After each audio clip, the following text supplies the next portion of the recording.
Welcome to Tech Talk, y'all.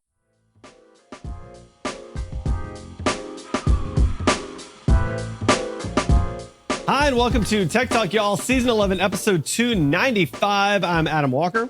And I'm Sanjay Parekh. And man, we have another just jam-packed episode for you today. Like so many articles. We're going to try to plow through them, but also, dig into enough depth to make them worth your while. Unfortunately, we have to start with Twitter or X. Rip the Band-Aid off right at the beginning. Explosion or implosion. I don't even know what to call it anymore. I don't know. I don't want to call it anything anymore if I can help it. So I actually think the first article that we've tagged, which is entitled Twitter Becomes X, really is insightful about what this is. And it's funny because I was talking to somebody, I was recording another one of our podcasts that we do for Edgewise. Right. And I was talking to the guest about this, where I strongly believe that this has been a disaster. I think we all understand that this has been a disaster, but I think it's to the detriment of society. We've taken this asset, not we, a particular person, has taken this asset that has been valuable for all of society. And yeah, there's been some bad things with Twitter as well. But by and large, like the reporting of things going on in the world and dissidents using it and all these kinds of things, and it's gotten destroyed. And I think it's bad for society. Yeah. And this first article, Twitter Becomes X, really talks about this and talks about how Elon Musk's approach has been, he uses a specific phrase, cultural vandalism. It's an extended act of cultural vandalism. And, when you frame it like that, like, should we really let people that are excessively wealthy do cultural vandalism? Yeah, but what's the other option? I mean, don't let them do it. Yeah, but how do you not let him buy a company, right? Like, how do you not? I mean, it's a marketable good. I mean, he can buy a good if he's got the money to buy a good. There's no choice I think, that's kind of like one of our core principles. Yeah. But there are a number of companies that are under certain regulations because they become too important. Okay, you look I can at see that. Yeah, financial companies, right? They are under not legislative, but like review authority by the SEC and folks like that. There's other companies like companies that do defense products and things like that come under the purview of the DoD and whatnot. Like they're not allowed to export things to certain places. I feel like technology has gotten to the point where things can become so important, so ingrained in society that allowing somebody to basically just buy it and set it on fire is very bad for everybody. Yeah. Right. Yeah. I can see that.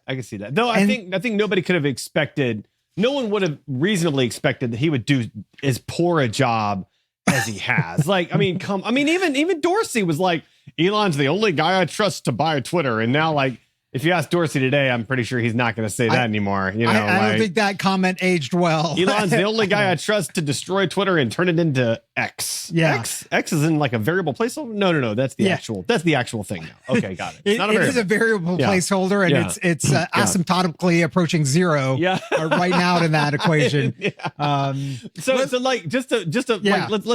Let's round this out. So obviously, Twitter has become X. Twitter's new X, I'm just going through the articles here. Twitter's new X logo looks suspiciously like a generic Unicode symbol. The problem with X, Meta, Microsoft, and hundreds more own trademarks to Twitter's new name. And then just to round out Twitter altogether, Twitter announces coming restrictions on how many DMs non-Twitter Blue users can send. So not only did they rebrand to X, they're also continuing to promote Twitter Blue by restricting the number of DMs you can send on a non-paid account, which is super dumb. So that's like the main value prop for so many people is to be able to message people. There's another article that I saw that we didn't tag that I'll just mention. There's also a user on Twitter, on X. I don't know. Is it X like the shorthand name of ecstasy as well? I think we keep calling it Twitter just because that's not what Elon wants. Like that's right. Okay. So on Twitter, that owns the handle just at X, the single letter. Yeah. And they've not been approached by new Twitter to get that handle. So I don't know what's happening. I don't either. I really do think that first article hit the nail on the head. Yeah. That this is Cultural just an vandalism. extended act of cultural vandalism. And at the end of it, he's going to be like, yeah, this was my intention. I just wanted to buy it to shut it all down. Well, that or maybe he's trying to tear it down to quote build it back up. Though I don't understand why you would ever do that. Why would you take a brand that is that worldwide recognizable, and be like, yeah, I can start over again? Yeah. Why would you? That's like buying Coke and be like, you know what? I don't like this name. I want it to be Bob's Drink. Yeah. Didn't it? Forget that Coke. I just read a thing like a bunch of brands started like that, like Bob's Drink or something like that. Not Coke, but in particular. So anyway, there were a bunch of Bob's Drinks. I mean, something like that. Yeah. So all right. Well, let's move on. I can't talk about X for too long. Twitter, X, Twitter, whatever. Next up, your iPhone can now decode the warning lights in your car. So you can take a picture. You can do a reverse image search of it in the next version of iPhone, and it'll let you know what that warning light means rather than like having to, go through the user manual and stuff. Sanjay has a look on his face that says he doesn't believe this. So it's, I don't know. I mean, it's a cool idea. Ish decoding. Yeah. Right. So if it's like check engine light, and I learned about the check engine light years ago because there was a startup at Georgia Tech that I was helping kind of get launched, this student run startup, which still exists today. It's called Fixed, Fixd.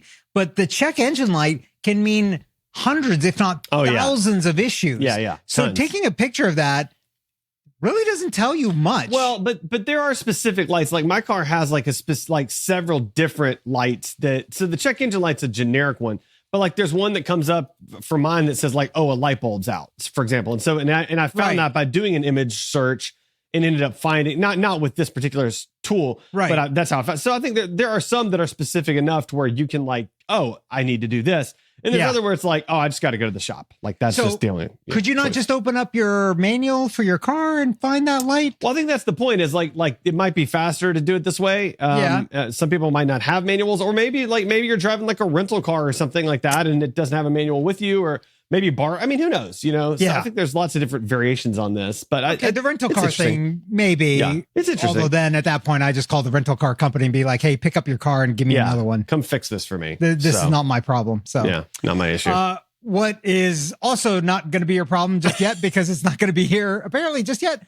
The iPhone 15 might not get a spectacular battery tech upgrade after all. Yeah. But do not fret. The rumor is that it's going to be in the 16. Not in the 15. The 15 is apparently too close for them to do. And this is the stacked battery technology that we talked about, I think, on the last episode. So it might not be available in the 15. So if you're like itching to upgrade, maybe hold off to the 16. Yeah. And you know what? Things might converge as well. We talked about, I think in the last episode, about batteries having to be replaceable in upcoming devices because of Europe. Yep. The 16 timing wise, it might be there. And it might be replaceable. So you might get, two birds with one stone. You get a stacked battery that lasts longer, but then you can also replace it in case the stacked battery technology doesn't work out so well. And the switch to USB-C is coming too. So I don't know. I don't remember if that's coming on the 15 or 16 or not, but I mean, so once that all kind of comes together, like that's going to be, that's the gold. That's the treasure right there. That's the golden That's the winning. It's the trifecta. It's the trifecta. That's what it is. I was going to call it the convergence. Okay. Oh, I like that. Okay. You like convergence? Golden convergence. The golden convergence. Goldenconvergence.com is available. I mean, you can only one way to find out. Yeah. All right. Next up, Meta cancels Quest Pro, stops development of Quest Pro 2. So apparently, first of all, like the Quest Pro started out at $1,500. There was a lot of backlash. They dropped it to $1,000. Still not a lot of uptake. I mean, the Quest Pro was targeted toward business users. I don't think business users are ready for VR yet. So I think it's just too far ahead of its time as far as that. Because I think there's a lot of recreational users that are interested in VR, but very few business users. And on top of that, I mean, there also seem to get kind of some issues around quality, perhaps. But whatever it is, they've stopped production on it. They're not going to do it anymore. And I don't know. Maybe that means VR is kind of dialing down. We'll see what happens. I'm not sure. Yeah, I think some of this is related to the fact that the apps are maybe not necessarily there, right? Like, there's so much focus on the hardware, but you got to have both sides of it. And I don't know that both sides of it are there necessarily. Like what's the killer application? There's a lot of talk from the early days of Apple, I guess. I think it's Apple. Okay. Like the thing that really drove computer usage in the home, I think it was VisiCalc. So an early spreadsheet. And that really drove adoption because it's like, oh, you can manage your finances at home. Right. And you've got this spreadsheet and you don't have to pull out a calculator and keep doing math and erasing numbers and all that kind of stuff. I can't think of a killer usage application for either home or work. And for smartphones, I mean, it was the killer app was email, right? Like, I mean, for Blackberries and even iPhones, it was like, oh, 100%. I can have my email like right here. Like that was the thing. And that was the reason to get it, really. And so you're right. I mean, now it's like, what's the killer app for VR? Right. Like exercise? Like there's an extra cool exercise app that a bunch of our friends use. Like I don't think that's killer, right? Yeah, like, that's not doing something that you can't do right now in some other way. Yeah. And you're right. I never really thought about that, but like a BlackBerry, like imagine those phones without a keyboard, basically they're useless back in those days. Oh yeah. Like, there's nothing I can do. Like I would never buy one because you can't do email. Right. But the minute you slap on a little punchy keyboard on there, it's useful. So I don't know what the killer application is. Well, I mean, I think they were trying to make it like, be in a virtual room together, like that was kind of the idea, like be like virtual meeting spaces, but like, then it kind of goes back, like nobody likes meetings. Like no one wants a no one likes, like meetings are so bad. So like if you make, like you'd have to not only make it a virtual meeting space that's more realistic, but you'd also have to make the meeting good somehow. And like, I don't see how a virtual meeting space is better than Zoom at this stage in the game. Right. So, I feel like there's another article that we're actually going to touch on this in a minute. Are you going to skip ahead on me? Oh, I like that. No, okay, I don't know where it is. Okay. I've kind of lost track of it, but we'll just keep going. And when we hit the article, I'll be like, you're up next. We'll call back to it. Go ahead. Yeah. So Threads, this is kind of call back to the beginning of the show. Threads is losing its allure for users, adding urgency for new features. Yes. I mean, I'm definitely not using it as much. I'm not either. I wasn't even using it that much before. I haven't been on in days and days and days. Like so it's down. It's the usage just dropped 70% from July 7th peak. So like that's real bad. Like it's one thing to be the fastest growing social platform ever in existence, which they were because of the instant adoption. But it's another to drop 70% in less than 30 days. Like that's real bad. This is another thing I was musing with another guest that I was talking to on a different podcast. And, I think for me, what's happened, and maybe this is for everybody, I quit Twitter in November when this whole thing started.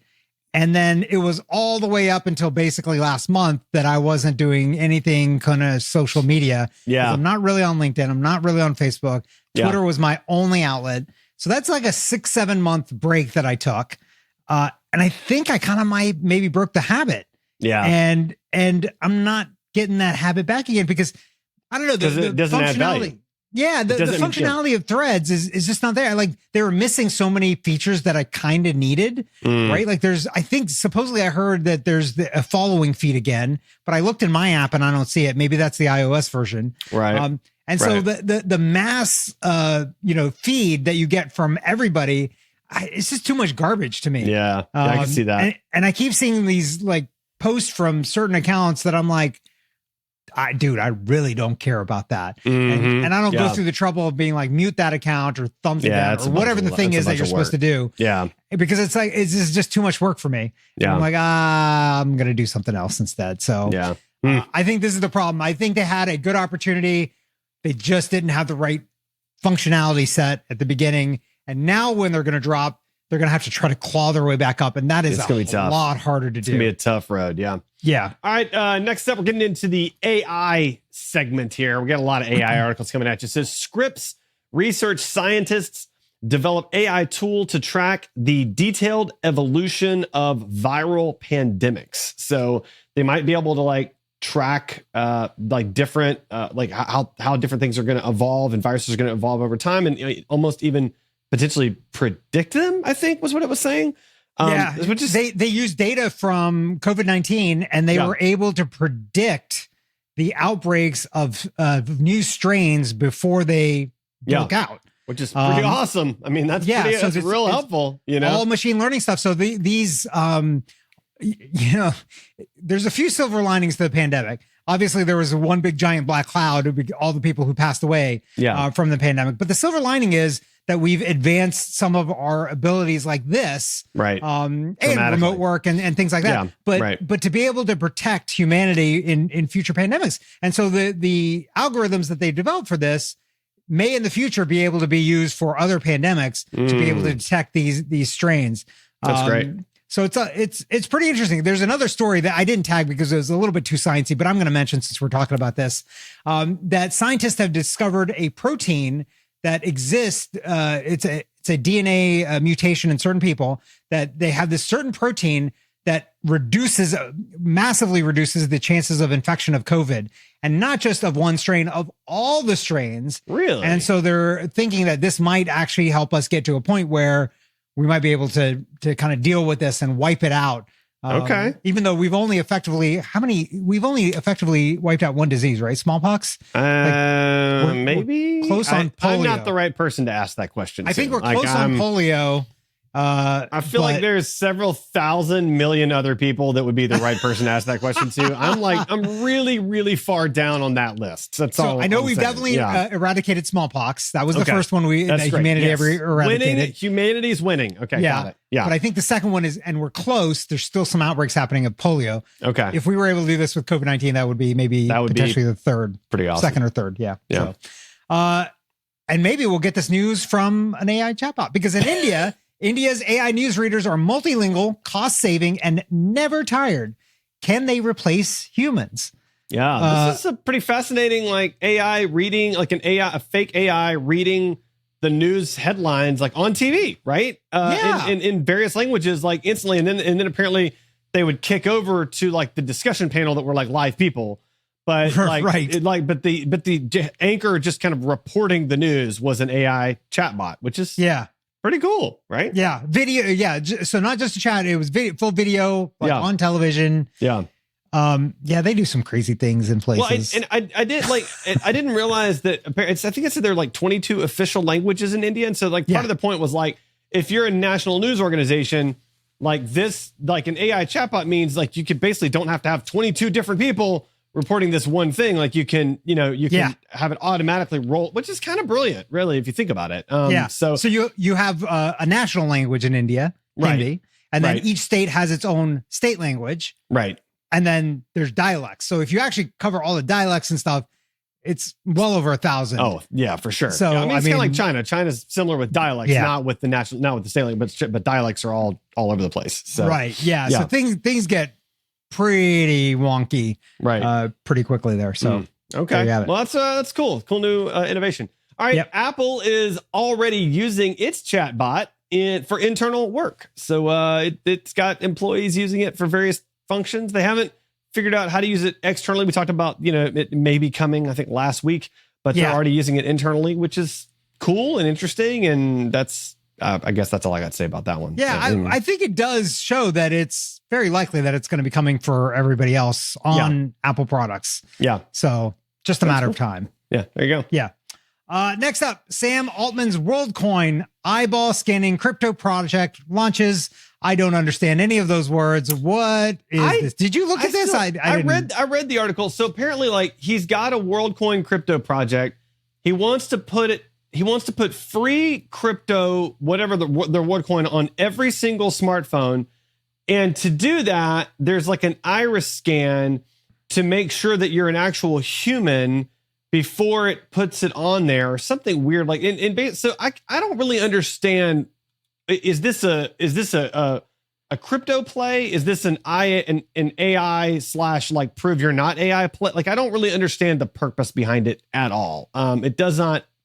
I don't know. I read the article. It still doesn't really make sense to me. So and make sure to make sure listeners know, Sam Altman is also the CEO of OpenAI, which is why he's in the AI section, because he's the CEO. And apparently this project's been in the works for 3 years.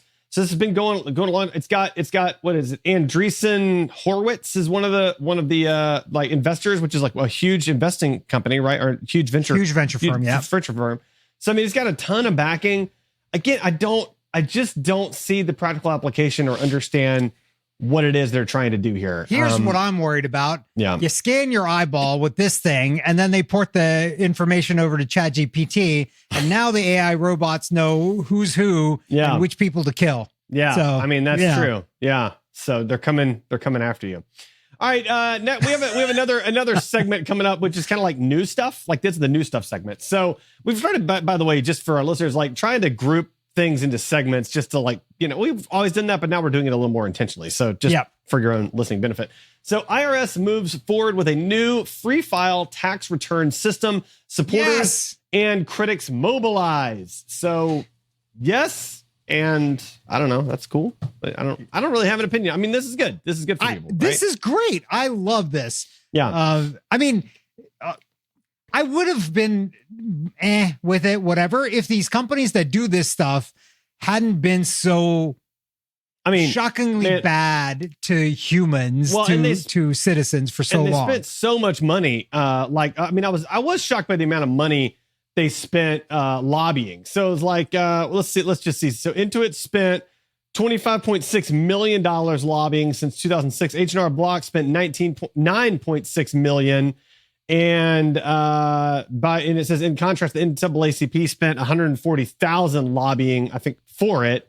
So just insane amounts of money lobbying for and against. Well, actually, really more against this than for it, I suppose. Right. for being honest. I was surprised by that. But I mean, this is like this. I mean, it makes sense. Like, let's make taxes easier, please. And that hides some of the other things that they lobbied for, which is keeping the tax, like the whole preparation thing complicated. Yeah. Right. Like, not just that they've lobbied against the IRS making their own thing to make it easy, but also simplifying the forms and doing all of that stuff to make it easier to do. Yeah. Because if you make it easier to do, I don't need software to do it. Right. And so they're against all of it. Like, you know what? It's 2023. Let's not make life more complicated. Let's do things to make it less complicated. If you think about it, like if you boil down taxes and think about it, like the average person, so not somebody that's got to get a ton of K9s or whatever else, but like average person works a job, has a 401k, has some tax, and some stock investments, something like that. Like there aren't that many inputs that to turn. I mean, really, like it's less than 10 inputs to determine your taxes. Like income. Yep. Investments, number of kids, like that. Probably less than 10. Like it should not be as hard as it is. And all of that data, by the way, is already available and digitized. So if you look at so many other countries, especially European countries, the taxing authority sends you a postcard essentially that says, "Hey, here's how much money you made. Here's how much money we've already collected. Here's what you owe. Done. Pay that. Yeah. Pay it. And if you disagree, then you have to go through the rigmarole to be like, hey, this is why I don't think, like, you didn't account for this or whatever. Right. And otherwise you pay it and you're done. Yeah. Like I love that. It's a 15-minute job. Let's do that. Not this like, oh my God, this is going to take hours and drain me of so much of my life and happiness. Like, don't do that. Something that is not draining life and happiness, I guess. Signal is finally getting a major feature Telegram launched 4 years ago.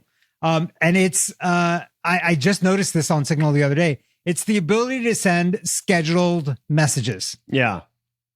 I have actually loved this feature in Google Messages. Okay. So when Signal separated from being able to do texting, I railed against this whole thing. I've kept Signal. We're still using it internally as a family, and with some other people I use it. But adopting messages, I've loved it because you can long press on the send and then select a time as to when that message goes out to the recipient. Okay. So a lot of times I'll be texting people late at night, and I'm like, well, I don't want this to go to them right now and wake them up or do anything else like that. I mean, so I schedule it at the right time. Okay, so I got to push back on that for a sec. So, all right, so So recently, I've got a family member in another country, like very, very far away in another country. Yep. And so she'll frequently like send photos to like this very large family text thread, which is unreasonable. It's like 30 people or something crazy. I don't know. I don't understand why they're doing whatever. Why are you on a text thread, not like WhatsApp or something like that? I don't know. I didn't set this up. I don't know. So, but she'll send pictures at like random, like I'll get them at like 3 a.m. And so like, then one of the family members on the thread, like it's beautiful, but I didn't appreciate being woken up at 3 a.m. by this, or like said that in the text thread. And I'm like, okay, no, hold on. We're in an age of phone technology where you have no excuse for being woken up by a random message during the, like all of them have the ability to block those messages, block the sounds for quote sleep mode during that. You have no reason to ever be woken up by something like that. That's on you, not on the sender. But to your point, like you're saying, you don't want to wake them up, but like you should never be waking them up in the middle of the night. That's true. It's on them, man. It's on them. I think that's different because in a group like that, I probably would have muted it.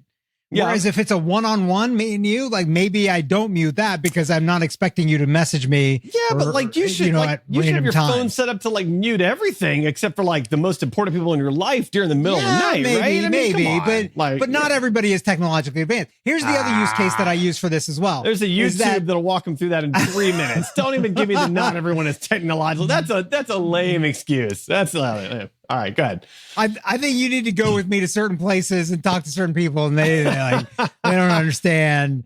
I was at a home improvement store not too long ago, and there was issues with the computer, and they didn't know who I was, but I kind of made a joke about computers being bad. And I was thinking to myself, it's actually a user problem, not a computer problem. And they were like, "Yeah, no, tell me about it." Computers are the worst. Yeah, exactly. Can't believe it. No, but the other use case that I have for the schedule send is when it's somebody's birthday, and I want to make sure I don't forget. And I'm like, okay, so I schedule it for when I know they're going to be awake. Yeah. And doing some things in the day, but I want to plan it like sometime in the middle of the day. Yeah, that's genuinely useful. Yeah. When it's like a nice little shot, because some people are probably going to tell them happy birthday right in the morning.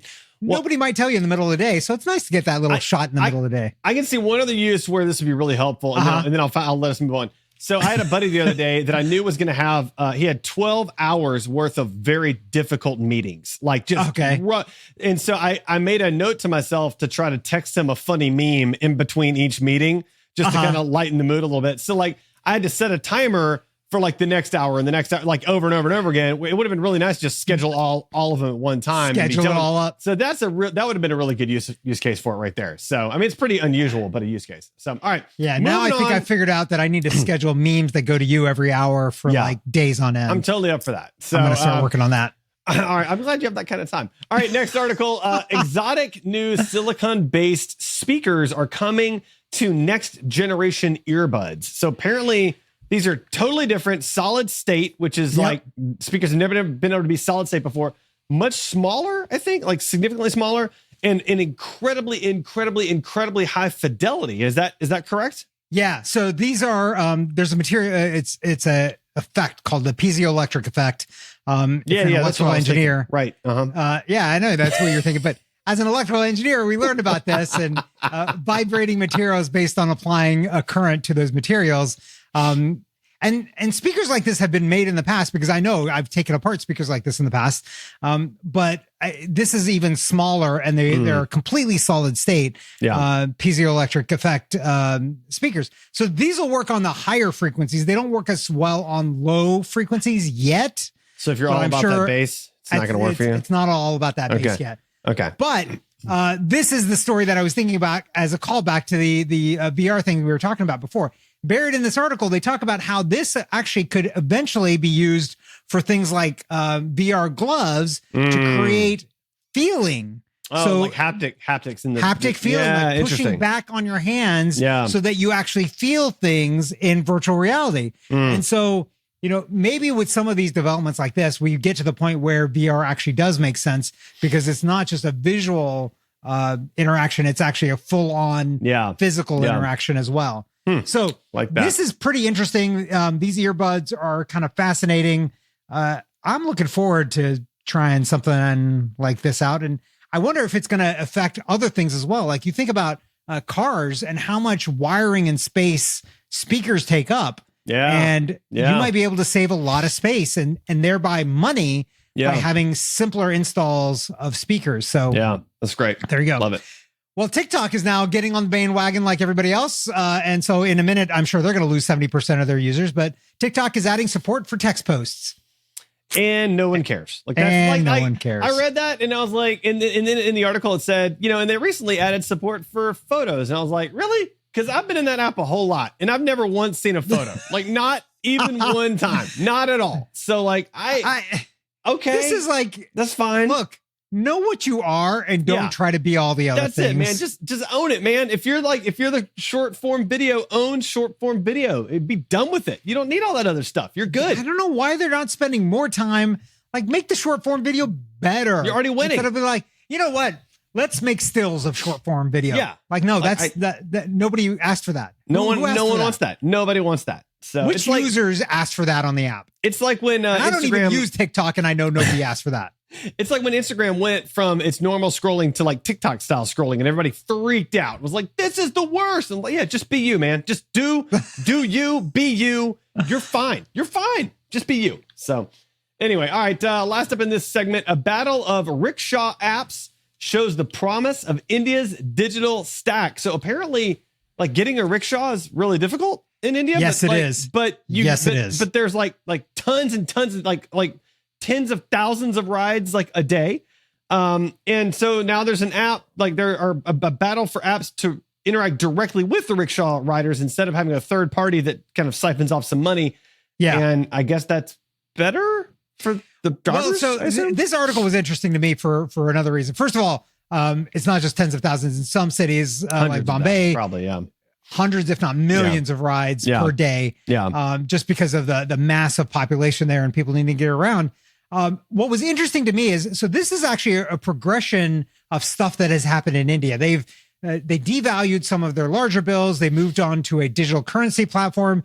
Previously, we talked about how those boxes were created to help illiterate sellers know that they've gotten paid.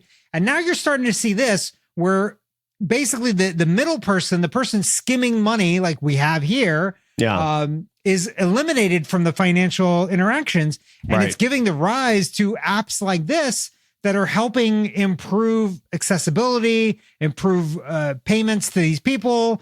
And I think in a lot of ways, it'll help hold costs down because now you're not paying like, these middlemen all around. So to me, this is pretty interesting. We've not gotten there to this point here in the US, but I wonder if things like crypto, but also some of these other things, there's discussion about, there's another article that I read that I did not tag because I didn't actually make the connection until just now, but the Federal Reserve here in the US has released a system that a bunch of banks, Wells Fargo, Bank of America, JP Morgan, are all now using to transfer money between banks instantaneously. So before the ACH transfer, that would take a couple of days. It would take a while to clear. Well, this is a new system that they've developed to seamlessly move money back and forth. So it's like minutes. So if you're on Wells Fargo and I'm on Bank of America, you can send me money and within minutes, it's in my account. Wow. And so there's some discussion of like, wait a minute, is this like the first stepping stone to a digital payments platform? And they're all going like, no, that's not what we're doing. But I'm thinking maybe yes. That might be what they're doing. Okay. And if they are doing that, is this the path that we go down to? Is that easier and easier things, the rise of things like this, apps that make it easy to do things because you don't have to worry about the payment system in the back end? Yeah, maybe so. I don't know. It's interesting. All right.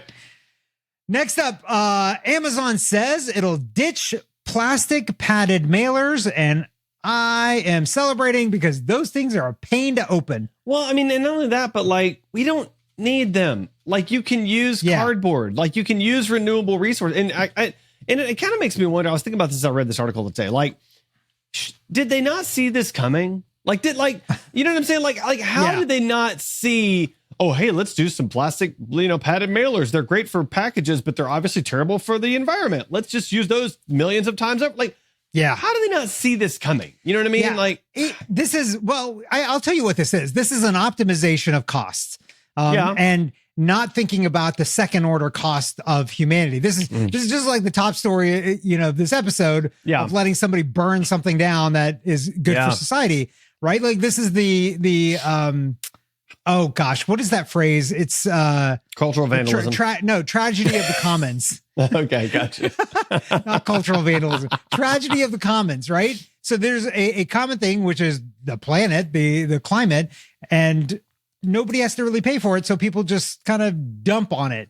And I've seen this from a long time. So I'll tell a quick story. In between high school and college, I worked as a cashier at Winn-Dixie. Yeah, you did. I think I've mentioned that before. Oh, you've mentioned that so many times on this podcast. Absolutely. Everybody knows, man. So everybody. So in the training for being a cashier back then, they would tell you, like, look, our profit margin on groceries, I think the profit margin in grocery stores is like 6 or 7%. It's pretty slim. Right. So you got to be careful because you can blow that away really quickly. Like, okay, paper bags cost us 5 cents per bag, whereas a plastic bag is like half a cent per bag.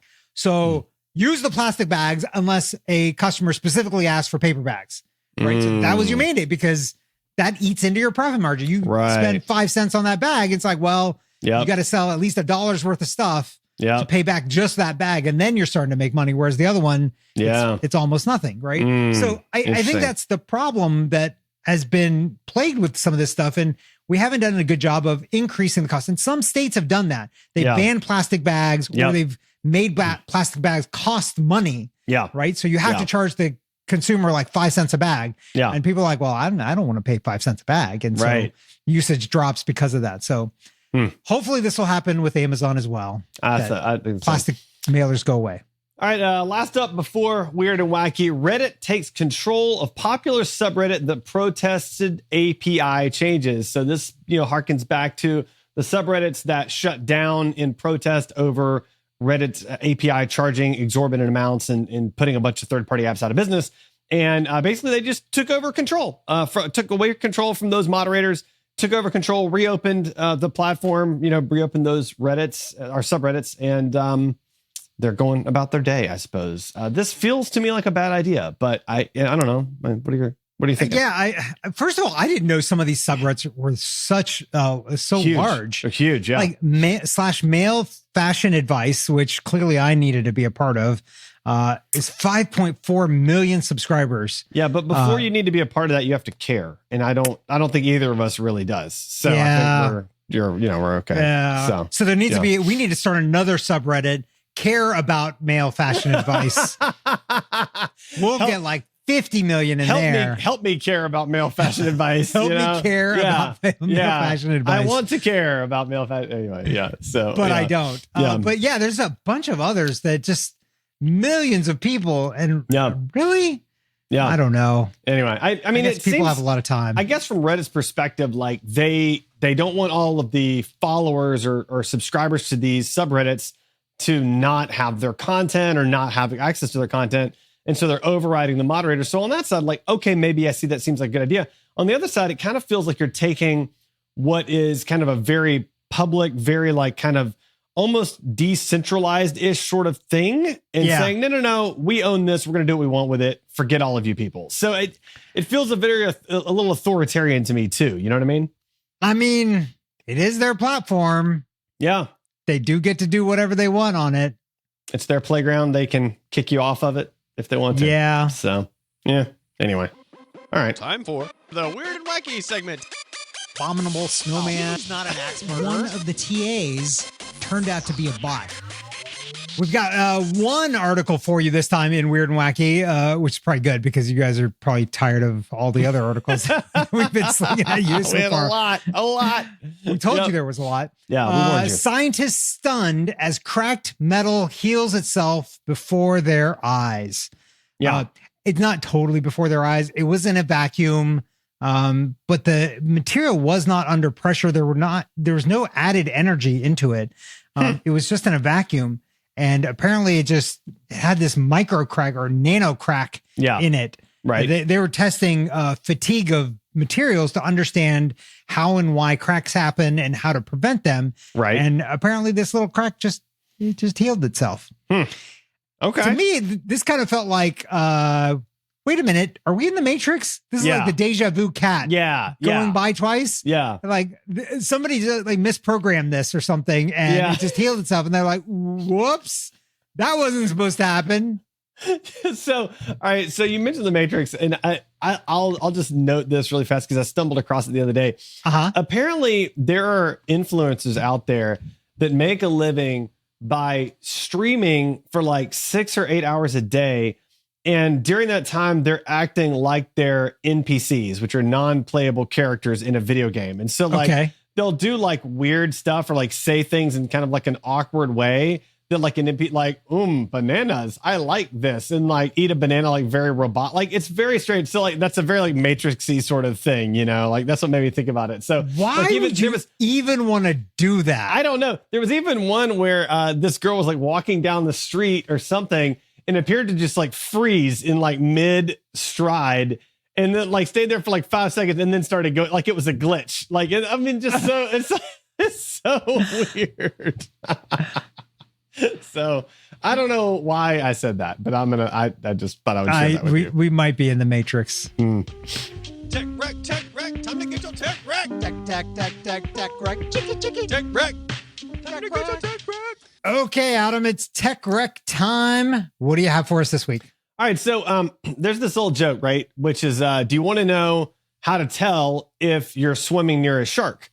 And the way to do that is you put your hand in the water, you taste the water, and if it tastes salty, the answer is yes. Like that's the thing. So I thought you were going to say you put your hand in the water. If you come back with a stub, if you come back with no hand, the answer is yes. The answer is yes. That's also true. Like both of those are actually true. But I like the first one better. It feels a little less intimidating.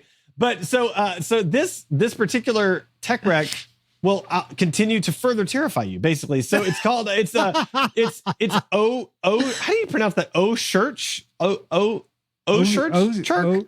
This is your tech wreck. Why do I have to? I'm going to spell it out. It's a shark tracker. So it's OCEARCH.org. And when you go there, it's a shark tracker. And so, for example, like Ocean Search. So I think that's Ocearch. Yeah.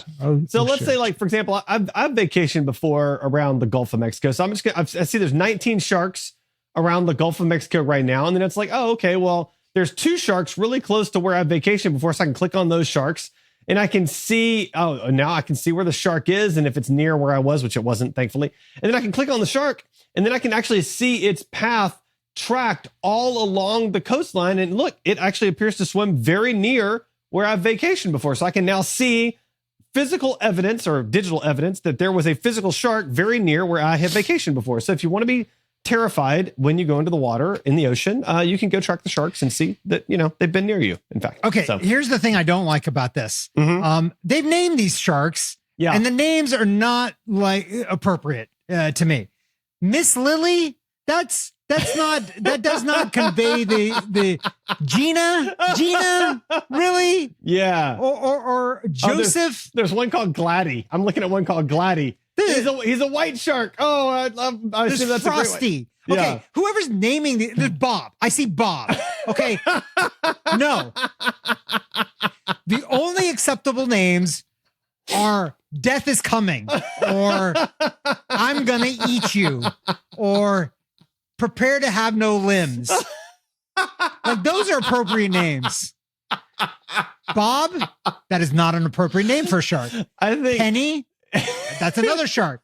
It's a 10-foot shark, 522 pounds. Penny. You're going to name that Penny. I got one called Miss May that's 10 foot and 846 pounds. So, no. Caroline, Crystal, Kimmy. Yeah, you're going to lose your leg to Kimmy and be like, I lost my leg to Kimmy. Whoever's naming these, they need to lose their rights to name things. I love that this is the thing that made you mad about it. So yeah, I'm very unhappy. Very unhappy. All right, so Jay, what's your tech wreck? My tech wreck is new names for sharks. No, my tech wreck is actually invalidating a tech wreck that I gave, I don't know, many episodes ago. Okay. I stumbled upon this article that talks about a batteryless jump starter. And I was like, what are you talking about? Okay. Batteryless jump starter. Yeah. So if you remember, many moons ago, many episodes ago, I talked about this jumpstart device that's a battery that you can then use to jumpstart your car, right? You just charge it up. I use it. I've got one. Yeah, exactly. Yeah. Well, this thing, apparently you can get ones that don't have batteries that then you connect up to your quote unquote dead battery. Okay. It trickle charges just a little bit of power, builds that up in a capacitor, an ultra capacitor inside, and then you use it to jump that same battery, the one that was dead, and jump it back to life. And so the beauty of this is you never have to worry about the battery in the jumpstart thing being dead because there is no battery. What? I know, right? Isn't this crazy? And then they talk about it. It's easy to use. It's maintenance free. Will sit for years on a shelf. There's nothing to go bad, but there's no battery to go bad. It just works. That's insane. And can you buy this right now? Yes, you can buy this right now. I've not bought one yet. How much is it? Let me see. Let me click over to Amazon. I need to know these things. You got to know, man. Be ready. $150. What? Done. I know. There's a smaller version that's $130. So yeah, as we get cars, I'm going to be sticking one of these in all of them. That's as long as they need to be jump started. Wow. I guess does jump starting go away with electric vehicles? It probably goes away with electric. I mean, there's nothing to jump start. I would assume it goes away. I mean, if you do run the battery on an electric vehicle, you're not getting it back. Like it's not right. That doesn't work. You just got to have an extension cord. You just better drive around with an extension cord. There's no starter motor to start. Right. That's what you're jump starting, right? Yeah. Because then the alternator kicked. Right. So eventually this thing goes away. But for now, while you have a gas vehicle, a batteryless jump starter is the way to go. So there you go. Crazy. Technology. That's what we're here about. I like it. So what else? So I got to ask, man, we need to talk about some more shark names as we're wrapping up here. So you said no limbs. Is that was your favorite? Yeah. You have no limbs. That would be a good name for a shark. How about you will have no limbs? Is that I feel like it's forecasting the name. You don't. That's forecasting, but you're not giving like credence to all the limbs that have already been eaten before. Right? The name has to. Okay, I see what you're saying. I got you. You have to respect the history. How about a name like Maximus? Could like a name like Maximus work? Maximus limbs eatimus, maybe. Oh, God. All right. So then let me ask you this: as we're just, I don't know, talking about nothing. Does this title work for you? I'm still going to call it Twitter rejecting cultural vandalism. Does that work? Does that work as a title? I think so. Yeah. Okay. Unless you want to call it Maximus limbus eatimus. I feel like people will have trouble identifying what the conversation is about for that. Like I mean, it's funny, but I think they'd be like, I don't know what that is. I don't want to listen to that. I think, by the way, goldenconvergence.com's taken. I checked that a while ago. Yeah, no, it's taken. That's really weird. Yeah. It doesn't go to anything either. Why would you own goldenconvergence.com if you did? I don't know. Maybe somebody had this conversation previously. Maybe they read our brains beforehand and registered the domain. AI did it. Yep.